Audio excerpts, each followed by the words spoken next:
Hello and welcome. Good morning, good evening, good afternoon, wherever you are. Thank you for joining us. My name is Kerry Ann and I am being joined this evening with Sarah. And we are Equilibrium Collective, or if you follow us on Facebook, we are known as Equilibrium Paranormal UK. We are looking to change that, but it doesn't seem to be happening anytime soon. So across the board, everywhere else. Yeah. Across the board, everywhere else, you'll find us on YouTube at Equilibrium Collective, on our paranormal Facebook group where we share insider information after group chats at Echo Collective. Yeah, You'll find it on the page, and our page is Equilibrium Paranormal UK. So that is us, and welcome and thank you so much for joining us. Now, I've been talking to a lot of you over the last week or so about two very famous haunts, the Amityville house, 112 Ocean Drive, and 30 East Drive, also known as the Black Monk House. Lots of you had lots of shares, lots of stories that you could share with us, lots of information from people that believe, people that don't believe. So it was really fantastic. And I want to thank you all for sharing those with us, because we're going to be using those and speaking about that this evening. So the layout of our conversation that we're going to be having, or discussion that we're having, is we're going to kind of talk a little bit about the haunts themselves. I'm going to be talking about 30 East Drive and what I've been able to find research about. Sarah will be talking about Amityville Horror or Amityville House. And then we're going to kind of talk about what we should learn as paranormal researchers going forward. Information that we can use to better our ways of investigating, precautions that maybe could have been used to stop certain situations getting out of hand, and how things that are happening today impact these haunts and how these haunts impact us, both within the paranormal community and beyond. So that is what we're going to be talking about. We will be joined by our newest members this evening, hopefully both of them. Laura Jane, I was going to say her full name. Laura Jane will be joining us in a moment, and she'll be talking about what she found out with the Amityville house. And Ellie also should be joining us this evening as well. So we want to welcome those as we're starting our new venture, and we hope to develop our team ready for 3-4 months' time, when we can go out and start researching properly, as well as discussing what we're finding and what we're coming across along the way. So I want to say welcome to those. And there is some other new members that are kind of making their way through as well. So it won't be long, we'll be introducing those as well. So yeah, we're going to get started. Feel free to comment. We would love to see what you think and your opinions. And yeah, say hi in the chat. We'll see it. It's always great to know that we're being listened to and watched. So yeah, get involved. This is as much as it is ours, it's yours as well. Opportunity to share your experiences and stuff. So get involved, and where we're wrong, write us, and where we're right, give us a high five. That's all we ask. Bit of validation, guys. A little bit of validation. and share the stream. Yes, please share. Like I said, we're at the very beginning of the adventure, and we hope to bring you all along. And of course, we're part of, affiliated with PSI, Paranormal Shadows Investigate. So we've got lots of fantastic things coming up that we can't wait to share with you. So please, share and get involved and be a part of our journey as much as we're a part of it as well. So yes. So that's 4 minutes of me talking at you. We're going to start this evening with talking about these haunts. The first one we're going to speak about is Amityville Horror, or Amityville House. Sorry, I've got to stop saying that. That was the book and the film that was brought out basically because of this alleged haunting. So yeah, tell us a little bit about what you found out about Amityville. So, there was a family that moved in. The dynamics were a bit rocky. So the relationships between, they were a blended family, so things were a bit rocky. There was tension, and yeah, there was ums and ahs about whether that may have put something into the manifestations. Yeah, I get that. So Words. So it might originally, be the energy that may have already been there. I believe it was built on a burial ground as well. there's lots of speculation. So obviously we had the famous family that lived there before, the DeFays. Mm, There was the mass murder that happened in the house. There was yeah, lots that was being said about it, but essentially the eldest son, Ronald Jr., was arrested for the murders. Afterwards, there was a talk about the fact that a black mass had handed him a 55 caliber rifle. He then shot the family, isn't it, in their beds. What else did you find out about that? so Shadow Yeah. was said to have been his sister. Oh, Yeah, so we're not sure, but apparently it could have been his sister handing him the gun because there was tension between all of them, the parents, the siblings, but those two had a really close relationship. Uh, right. However, she also ended up shot, and it was said that he shot her, although she shot the rest of the family. However, Right. it doesn't answer why every single person who was murdered was face down on the bed. There was um, no sign of a struggle or Yeah. self-defense or anything like that. No, and they were saying that when the actual police did their investigation, the only noise that really any of the neighbours said that they could hear, and even then it was just one neighbour, was that the dog was barking, and Yeah, that's no it. one heard the shot. He No. was supposed to have used a shotgun with no silencer, which Yeah. ordinarily you'd expect someone in the vicinity to have heard, but Yeah. no one heard anything. And they were all face down as well, so there was lots of Yeah. yeah. But then, as I mean, I see some of the court like hearings and stuff like that, and he made lots of accusations about what had happened. First, he said that someone had broken into the house. He had been drinking all day, and he like, actually left the house to go back to the pub to say my family's been killed. Hmm. And that's when the police were called. But at the same time, he also said it was a mob killing because they were Catholic and they were Italian. So he was saying, yeah, so he's saying it was mob killing. So there was so much going on, and the house after that sat empty for a while, didn't it? That's yeah. Then a new family moved in as well. Mm. Um, Again, tensions were really tight there as well. There's so much. I don't even know what part together. I Like, know. the kids were being bullied at school. Yeah, They weren't settling in very well. I mean, they only moved in 13 months Uh, after. yeah. It was literally just yeah. It was Yeah, the back end of the year. It was winter time, wasn't yeah, it? it was pretty soon after the horrendous situation Yeah. previous. Um, so I guess the energy would still be raw. Is that a good way to put it? Yeah, but also when they were talking about the fact that they were moving in, when they originally went and viewed the property, they didn't actually know what had gone on in there. They wasn't told. There wasn't. There is. Yeah, after they'd already fallen in love with the place, and they Mm. bought it for something silly like $80,000, which where it was situated, that was a steal, really. Um, but they moved in, and I think they were there for 28 days. I think it worked out to be. It wasn't Yeah, very long at all. yeah. Yeah, so from what I read, within the first day that they moved in, there was already activity in there, and they'd actually called Father Ray, who had dealt with the. So That's you right. had the father that moved in, and then the wife, and then they had is it 3 children? Daniel, Missy, and Christopher, I think it was. The dad George, and the mum was Kathy. And the dad, the George stepdad, he had actually got his first married annulled by this priest that had come in.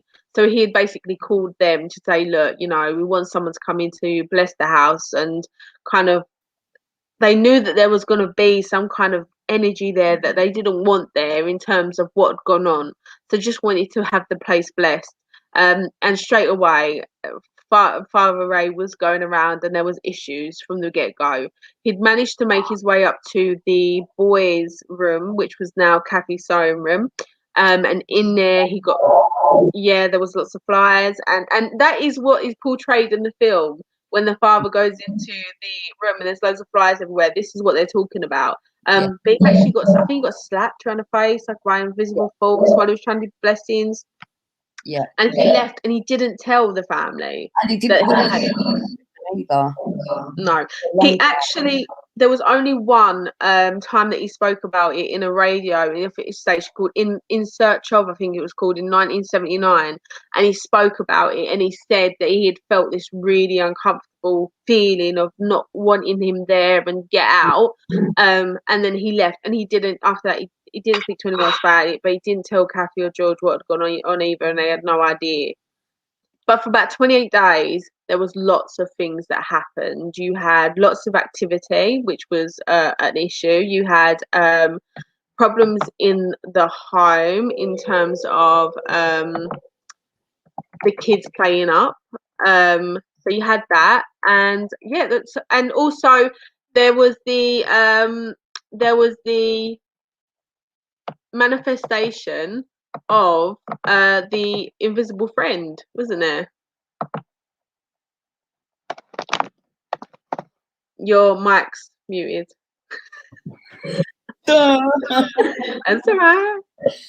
Yeah, the little girl, she had what they thought was an imaginary friend called Jodie. And when they asked, who's Jodie? Who is Jodie? She told her parents that it was a pig. So whatever it was manifesting as a pig. And it was actually seen standing behind the little girl in her bedroom window by someone down on the ground. And they saw this pig with glowing red eyes and sharp teeth.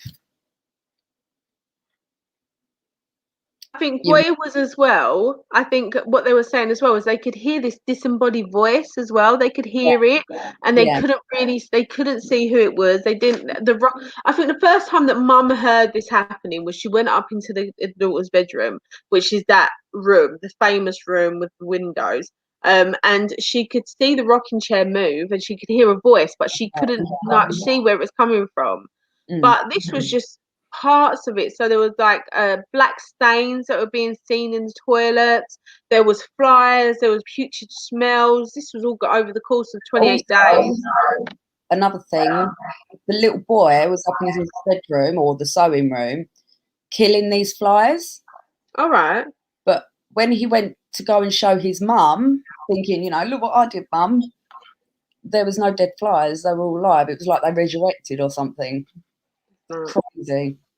But when you talk about the dynamic of the family, right, there was problems there. So you got a blended family, and you've got children that wasn't the dad's. It was a new marriage. They'd moved in. This was their family home, their first family home together. So they hadn't lived together at this point, as far as my understanding is. And then after that, they were having lots of problems, like you said, at school. They weren't fitting in. They were hearing a lot of stuff and being bullied, really, for living in the house that they lived in. And they were saying, reports from the children's friends was that the children were becoming more and more disciplined. So they were being hit with wooden spoons. They were marched around the house as part of discipline as well. The dad was military. Yeah, he was military background. So there was lots of this going on. And it makes you wonder, like, what was, when you think of that dynamic, was it them that was creating that or manifesting that energy? Was it them that was doing that, or was the house interfering with the dynamic of that family? That's what you wonder, because it has the impact of both. When you're constantly conflict and irritable and in that kind of mental state, we all know about the manifestation of energy. We talk about manifesting spirit all the time.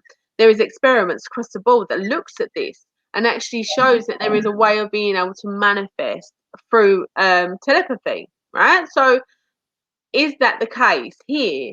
or was it the I don't want to say demonic forces, but the heaviness of the energy that was in that house, or maybe even just the residual energy of what had actually gone on, which is enough, like to live in a house where a whole family was murdered, impacting them in such a way that it was really kind of ruining the dynamic of the family. There was lots of problems there, but the pivotal part was the night where because they actually tried to call Father Ray back and he wouldn't go back. He didn't tell them why, but at the time he was actually experiencing blisters on his fingertips, and when he went to the doctors they said it was stress induced, but he swears down it weren't. He says it's because of the house. And then one night they had horrific energy where the dad reports that he was held down to the bed and he was having this weight on top of him with hoops. He said that the children's beds were banging up on the stairs. He couldn't get to them. The mum was levitating and going towards the wall. And then when he did find... Also, the little boy was said to have been possessed and was thrown or jumped or thrown off the stairs. Oh, yeah, I didn't realise it was a little boy, but I know that they've been pushed downstairs. Yeah. Terrible. I mean, that was horrendous for any parent. Well, trying to understand it as well, you must think you were going crazy. I do know that they were saying that George his thoughts were going quite dark actually, and they started to resonate with Ronald Jr. that had been had life sentence, and they actually tried to work with the attorney to try and reduce his sentence. And it got to the point where the attorney was trying to do contracts, would only agree to work with them if they agreed to talk about the haunting or the house in a certain way. If they didn't, they broke it, then he would then gain the house. They did, and that's when everything kind of come down. But at that point they'd already walked away from the house. They'd had this horrific night of activity. They phoned Father Ray the next day. Bearing in mind, they were all stayed in their own beds after this finished. And they all come down in the morning to discuss it. I don't get that. I don't get that part. But move. No, huh? They said that they just couldn't move. But No, I don't think the children wouldn't have run out screaming. Well, the children couldn't move either. But when he managed to grab Kathy and bring her back to the bed, it was like he broke it and it all kind of went silent. And then that was it. And then, I just don't get how they didn't then kind of check on each other, but no one did.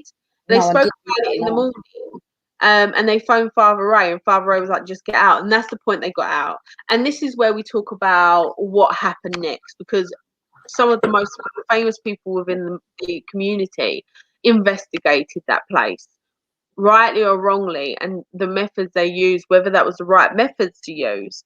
But you had Hans Holsten there, the Warrens were there, Jerry, his last name escapes me, but he was a parapsychologist, and a journalist. They kind of all got involved. They agreed to... Pardon? Do you know what methods they did? Yes, so first they got the Warrens to go in and do a sweep, and Ed kind of led her around. What do you feel? What do you feel here? He did biblical, getting, basically bringing the spirit out, pushing it out bringing it out, sorry, by using biblical phrases and stuff. And they said that they actually stated that they believed that it was an evil demonic force in there. And it was at that point that they agreed to do a deal with Channel 5. Channel 5 approached them, and they did a live seance on TV. There was loads of things that happened. Lorraine was having really bad problems, and she was traveling upstairs. The camera guy, he felt like he was having a heart attack, but he was having heart palpitations when he went upstairs. There was lots of... They went into the sewing room at 3:15. That's another thing that kept happening, was George kept being woken at 3:15 every morning. So it's like the same. Something's just pinged in my head. They had a dog. One of the families had a dog. I can't remember which one. It was a lot. They had their dog on the chain, to stop him from running everywhere. And he actually jumped over the fence and tried to hang himself. But whether that's the dog trying to hang himself or the dog just got in an accident. You know, Yeah. what dogs do. They're instinctual, aren't they? Yeah. Oh no, But that's they horrible. said that the dog tried to hang themselves. The dog was experienced a lot of the activity. He would start pacing and circling any time it kind of went up in the house. But anyway, after all this happened, Lorraine said that it was demonic and that there was no helping it. And it was at that point that they handed the house over after this big seance. I'm sweeping over it. So much happened in this night. But after this seance, they decided to give the home back to the bank. Afterwards, Hans Holzer got in touch with the journalist and actually went back to do a book. And they took Edna Johnson in, who's a trance medium. She actually was the one who said that the house is buried on a burial ground. In Yeah. 1985, a young boy found a skull. So it kind of gives weight to the fact that there is this burial ground somewhere. So this is kind of all the things that happened during the Amityville house and more. There's so much more. But I want to kind of talk about the things that kind of went on there and kind of break it down and understand it a little bit better. When you think of a murder inside a house, we have a theory within within psychology called stone tape theory, which is basically that something that has enough energy behind it, enough force, would leave a residual footprint. There is also something called telepathy. One second while I consult my notes. So I'll tell you exactly what it's called. Bear with me, caller. Delayed telepathy. I did that by myself. I got it all on my own. Get you. This is the replay of the place memories, basically what it is. So what we have is something that happened that's quite horrific. We've got a family that was slayed, some young children and their parents. The fundamentals of it is like, why didn't they escape? Why didn't they hide? None of them even, like, no one tried hiding underneath their bed.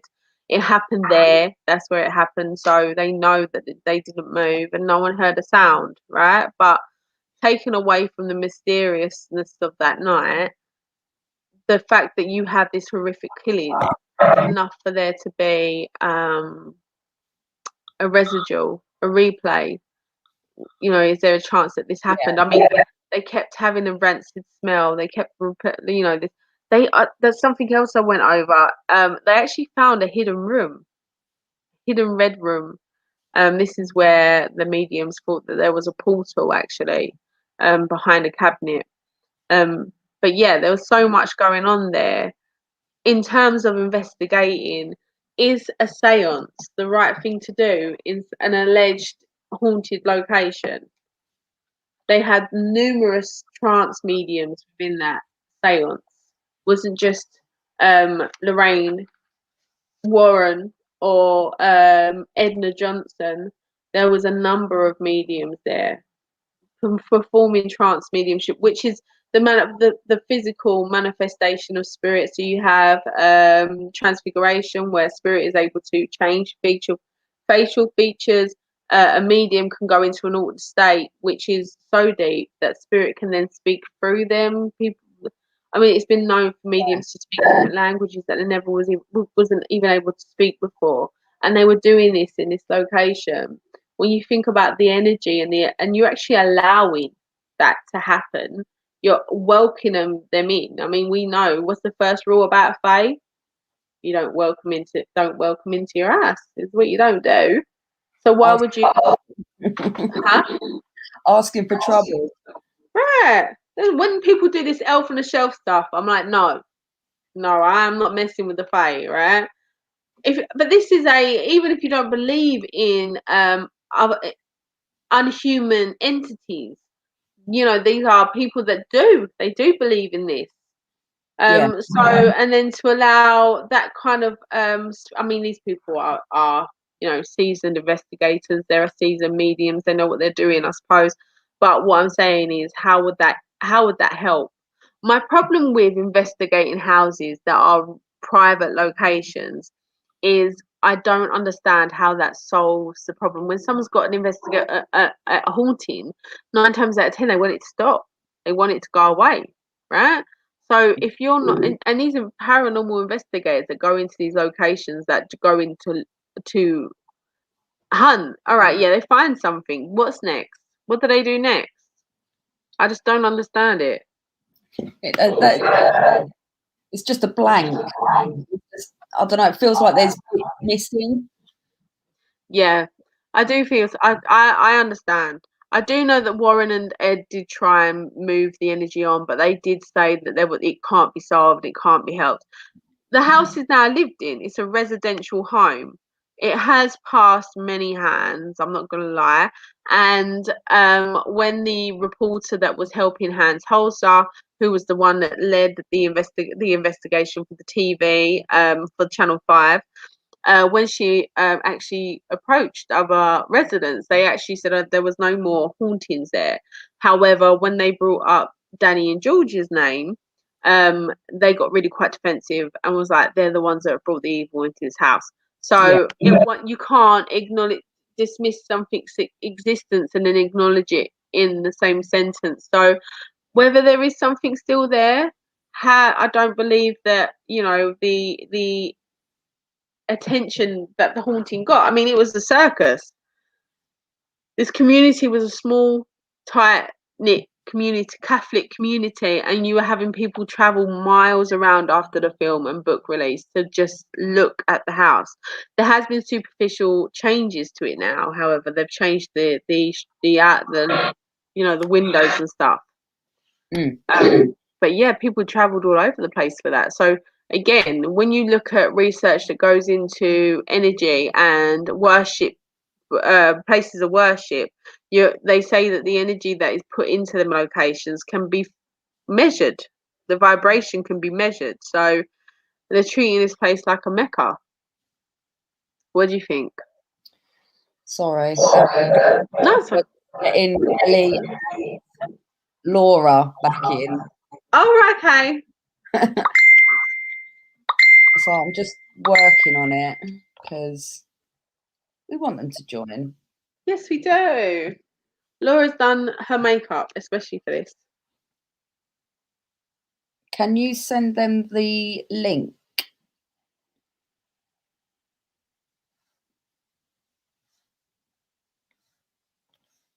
One second, guys. Sorry. We never escape the gremlins. No, it's right. Every I time. have.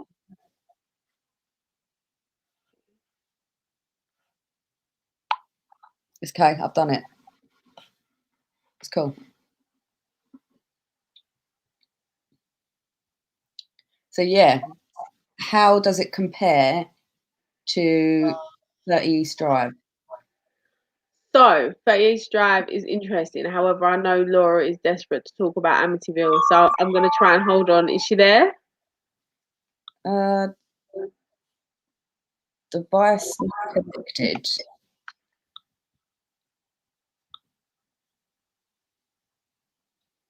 Hi, Jason. Thanks for joining us. We're just having a few technical blips. Hi, Jason.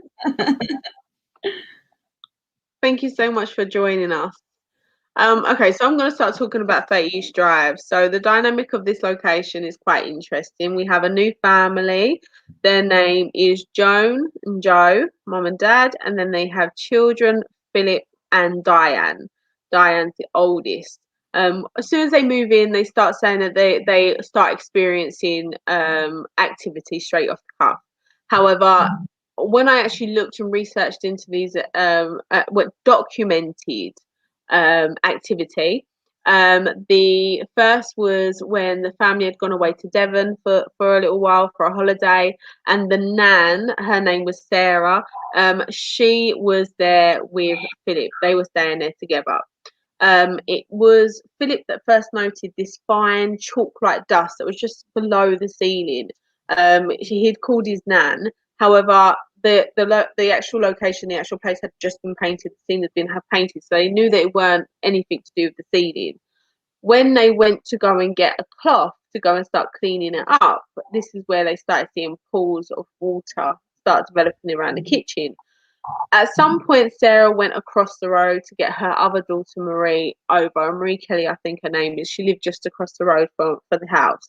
She went over and they're trying to figure out what is going on. She turns the water off and calls the water board because they felt like it could be the water condensing. However, about an hour later, the actual manifestation stopped. They stopped getting it. They ended up kind of just thinking that was going to be that for the day, not quite sure what was going on. Until later on that evening, Marie had gone back to her house, which was Sarah and Philip back into the house. And Philip had gone into the kitchen. Sarah's just kind of watching TV, chilling out, doing whatever she's doing. And Philip starts calling for his nan to come into the kitchen. And when she goes in there, all over the kitchen side was sugar, tea leaves. There was a tea dispenser where they were kind of like the button kept going in and out, so it kept distributing like tea. So it was all over the side. Even when there was no tea left in it, there was still tea coming. Right, so they were trying to clear it up, and in the end, Sarah just like screamed, "Stop!" And with that, there was a massive bang in the hallway where the stairs were. So she's kind of panicking, thinking that someone's kind of gone into the house, and she's a bit worried. So she opens the door, there's no one there. And then with that, the cupboards in the kitchen start vibrating like there's someone in there. So Philip goes, opens the cupboard. Hi, Laura! You here? She opens the cupboard. Philip opens the cupboard and there's no one in there. And with that, bangs started appearing. They're starting to hear bangs on the ceiling. Now they get Marie again. Marie comes back over. She ends up knocking next door to Mrs. and Mr. Mountain, their name was. Knocks next door. It's like, look, there's loads of banging going on. I just want to see if it's you. And she said, no, we thought it was you guys. So with that, she's kind of coming and they're kind of like talking about everything that's going on. And then all of a sudden the cupboards are going again. And when she opens the cupboards, the plates are vibrating and stuff. And then it kind of just stops. And they're kind of just the three of them in the house. And they're like, what is going on? And then Marie ends up goes back to her. So it's just her, Sarah and Philip again. After like discussing like everything that's happened and kind of trying to figure out for themselves, Philip goes upstairs to go to bed and kind of leaves Sarah downstairs and she's watching TV. She decides that she wants to go to bed, so she starts turning everything off, checking the house, making sure everything's fine. She goes upstairs to make sure Philip's okay. And as she opens the door, his dresser is just swinging.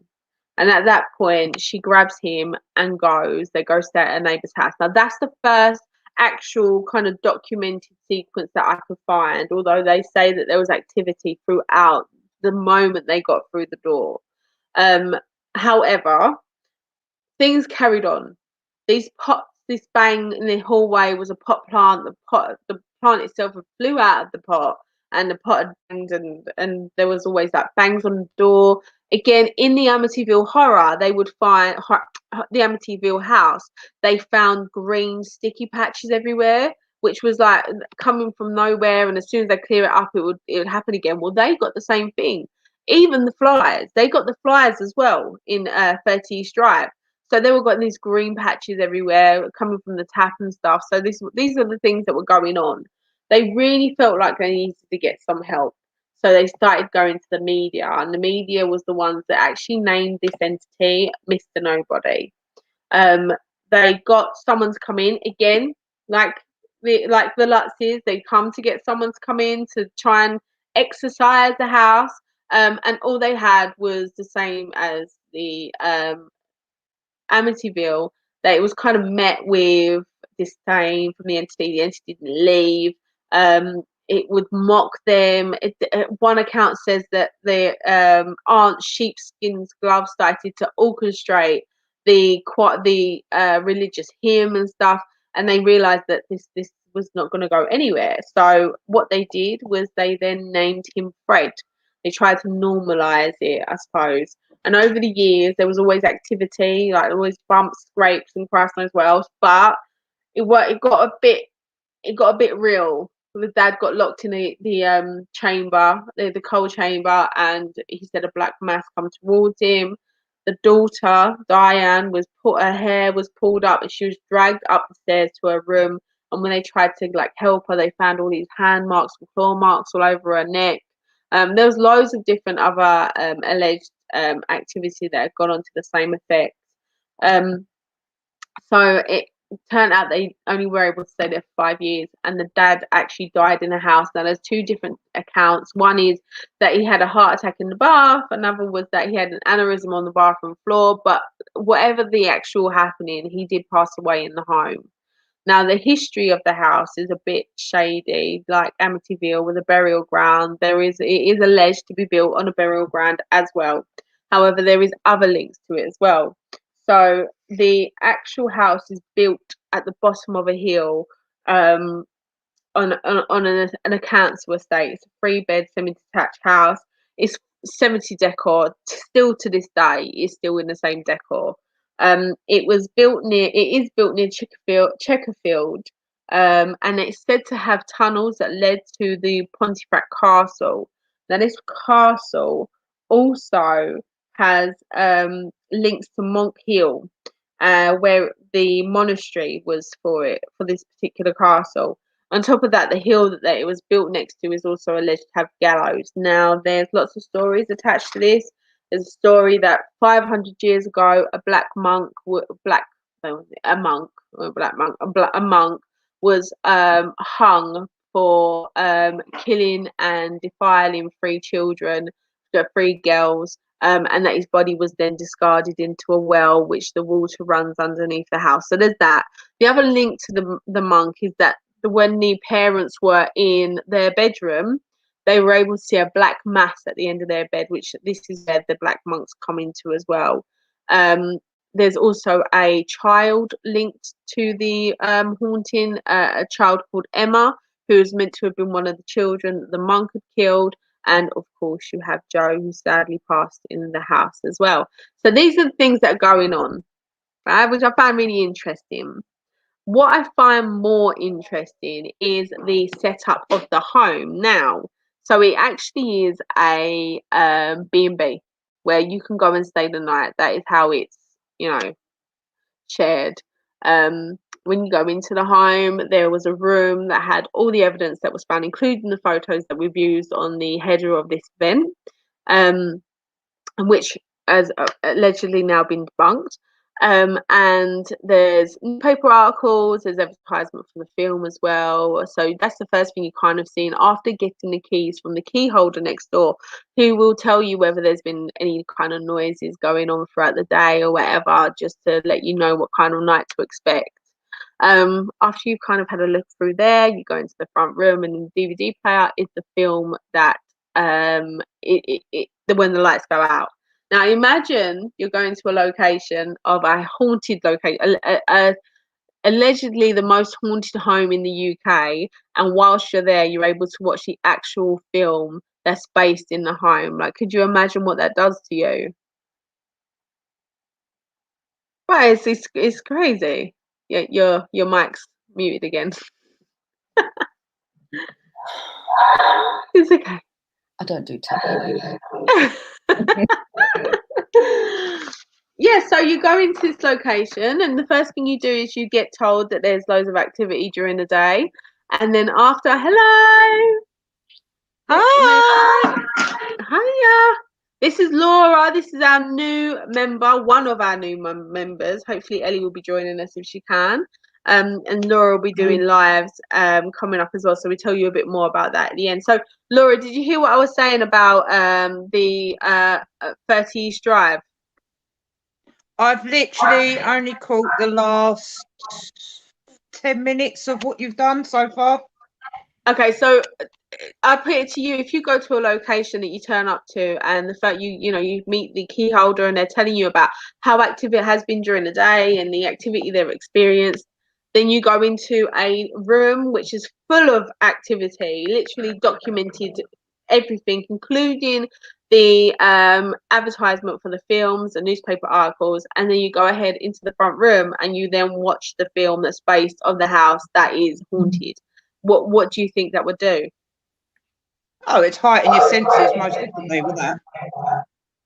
For sure. So you go into a flight of spite because there is research by Matthias Classen who says that when we watch horror films, we go into a biological state of fear, ancient fear, which is kind of what we have from when we were like primates, you know, back in the day.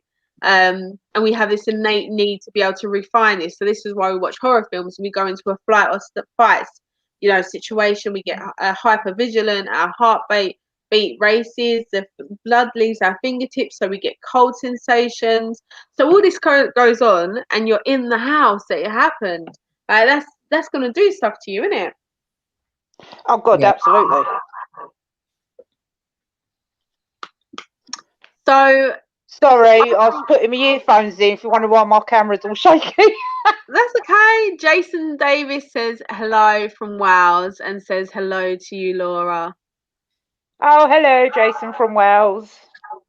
So it's like yes, that's it. Pre-suggestion, Jason, that's exactly what I'm talking about. So the suggestion theory. So there's a theory that if you have a belief already and that someone suggests something, then you are more prone to be susceptible to that suggestion and the action of it. So if you are a believer in paranormal, you go somewhere and someone says to you, oh, "Geez, that is haunted in there. I've heard so much stuff." Straight away you're going to be in there and you're going to be hyper vigilant to it, and you're going to start putting 2 and 2 together and getting 5. But what I really want to spend the last 20 minutes talking about is, as investigators, we know the different theories and kind of what goes in play with these locations. What can we learn from them going forward? Like, what would your message be as a paranormal researcher? I know that you're new in the game, Sarah, not so, but you're still like, we're all learning still. But what would your message be to an investigator based on the information you've learned about your locations? Going with an open would be, you know, don't lean on either side. Yeah. Laura? Go neutral, you know. Yeah. Yeah. Sorry, I was getting a load of feedback then, so I didn't quite hear the question. So, based on the information that you know, hi Jess. Based on the information that you know about these hauntings, what do you think as researchers we should have learned from it going forward when we look at researching or investigating locations?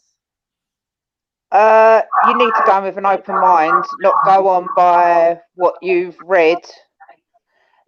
You need to go with a fresh look into it, not because I think sometimes if you go into research about what other people have brought into all their experiences in these investigations, and you bring that into it, I think it's sort of what's the word I'm looking for? Clouds. Yeah, cloud your judgment of what's happening in that situation. For definite. And also with the Amityville horror, like the fact that they did seances in those locations, do you think that kind of helped it or made the situation worse? What's your opinion on that? My opinion, seances, I think it can worsen the paranormal activity in there. Just from my beliefs, I think it does, because it just dregs up all them spirits, and I think people going in with that in mind, that this is what they want to manifest, I think sometimes they manifest it themselves as well. Yeah, I agree. Sarah? Yeah, definitely. Yeah, I mean, you're sort of setting that expectation as well, aren't you? Yeah, so whoever's with you as well, their anxiety is going to be heightened. The old pulse rate's going to go up. You're getting jumpy. You're expecting this to happen and that to happen. So, I mean, just doing seances in themselves has some level of expectation. So Well, yeah, I agree. Yeah, and also it's not just that, but you're feeding off each other's energy. We talk about energy as it being a continued thing, that you know we have an energy field. That's how we gauge our environments and people that we work with and the people that we have in contact with. So when you're feeding off someone's energy, you know when someone's becoming a bit like shaky, you know, so you feed off it as well. you know what, Jason? We must have you been looking at my search history? I was looking at this today. So the idiometer phenomenon, if I'm right, is the power of manifest the unconscious. So for example, they say that if you do pendulum work or dowsing work, the idiometer is our unconscious body movement. We don't even realize that we're doing it. So what they're saying is we do this. It's us that's doing it. We say it's divine, we say it's spirit, but in fact it's us that's doing it. But it's an unconscious level, and it is a involuntary movement. I mean, I don't necessarily believe so in all cases, but there has been cases where people have been given readings, and we're teaming up, Jason. We're teaming up. We're getting this done. Yeah, so it's I do believe that, you know, you can be in a situation where people nod without realizing they're nodding, or feeding the medium or feeding someone without without realizing they're doing it. I get that. But I do believe that sometimes, you know, I'm a believer. I believe in spirit. I believe in divine. I believe in divination. So I can't 100% back the theory, but I do understand where it can come into play. I do. We have so much. So we've got the suggestion theory of things, and the idiom. I can't even pronounce it properly. Must have been something. Well, must have been. I can't even pronounce it properly. Idiometer phenomenons. But we also have phenomena, stone tape theory, and also we have telepathy that goes on as well. So, and like I said, yeah, so suggestion theory. There's so much. But when you talk about, all right, for example, the perpetuation of the story, if you look at both instances, but look at them separately, as a society, we share memories. That's what we do. We do it all the time. We do it in lots of different ways, right? But when we have a when we have a false memory, what it does is it creates real memories that are influenced by the false one. And when we have a collective false memory, we're recalling what actually happened isn't what actually happened. So what I'm talking about essentially is the Mandela effect. Have you both heard of Mandela effect? Yeah, I've heard of it. Yeah. So this is what they're talking about, is this Mandela effect, in the fact that people might not be recalling their there is witness bias. What, Jason? What are you doing to us, Jeez? Teaming up, Jason. We're doing this. But yeah, so we have this Mandela effect. So, for example, for those that are Star Wars fans, everyone knows that famous line, "Luke, I am your father." But the reality is that isn't the line. The actual line is, "I am your father." He doesn't say Luke. But we have a collective false memory that everyone says, "Luke, I am your father." So this is what we're talking about in terms of hauntings. This happens. So when we have something that's so in the public eye, we have two hauntings that were massively in the media, both at different times. They both happened in the same time. Sorry. There's also cultural beliefs. Yes. Yeah. So all of this plays a part, and also if you've got susceptibility, suggestion theory, like Jason has said, and you've got an audience, a captive audience that wants to believe this is happening, they're gonna then go on and report what they want to believe has happened, because you've got that suggestion. Which, high five, Jason, for the thank you. So you have this, and you've got the collective memory that's going on, the false memory, and then you've got this, like I said, perpetuated within the media of this. Now, both instances in the film, they say, has been dramatized, although this is things that have then impacted the actual locations themselves. People have reported to see what they think they see in the movies in these locations. So I just think that what we should learn is really. If we've got locations that are publicly and it like it's in the media, I do think that if you're going to go and research it, you should do it before you watch the film. That's my first thing. If you've got locations like this, places like Enfield and Amityville is never going to be somewhere. I think it's called High Hopes. It's never going to be somewhere where we can investigate. But if you're going to investigate 30 East Drive, spoiler alert, you probably shouldn't have listened to this podcast. Basically.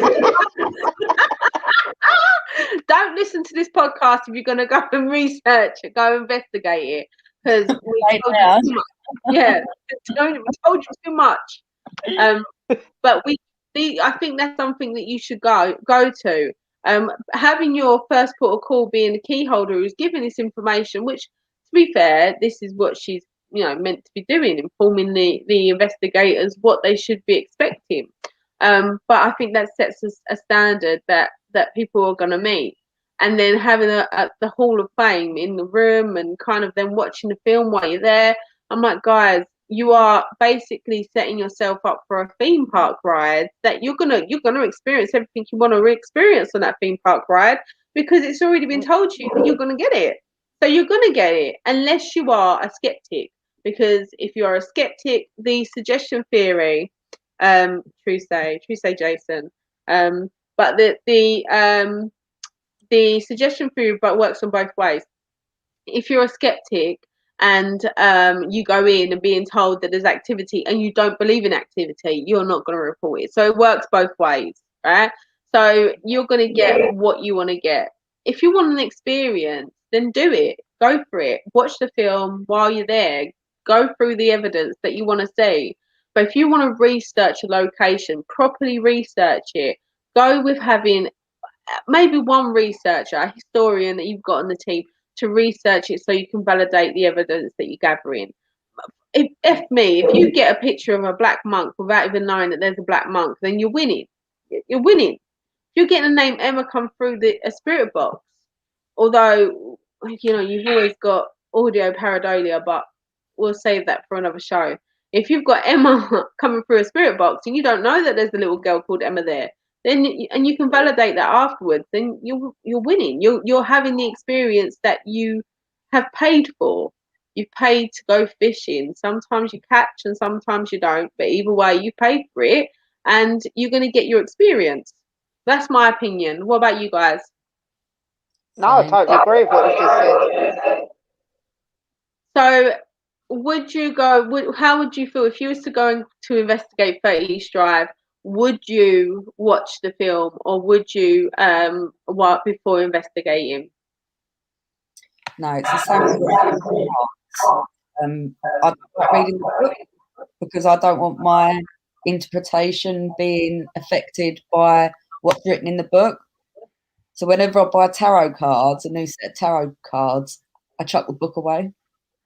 Or oracle cards, I chuck the book away.